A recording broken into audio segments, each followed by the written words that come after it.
Assalamualaikum warahmatullahi wabarakatuh. Sampurasun.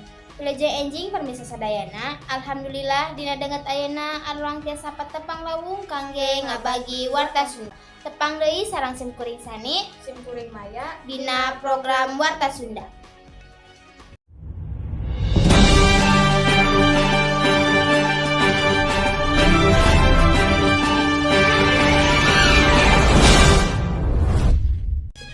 Hiji kios di Blok A Pasar Ciamis Kahuluan.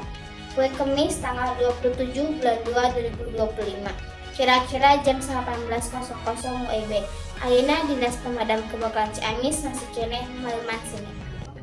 di lokasi katembong sababaraha kios kahuluan. Seuneu mimiti sumobar ti atap gedong nepi ka handap. Sajumlah mobil kebakaran dikerahkeun pikeun mareuman seuneu.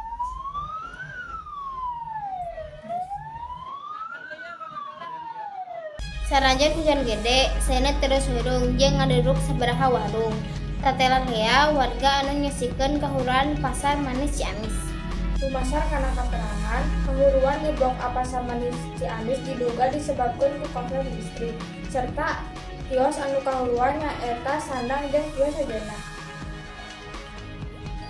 Sakitu wae warta anu didugikeun ku simkuring duaan. Hapunten bilih aya kalepatan. Wassalamualaikum warahmatullahi wabarakatuh.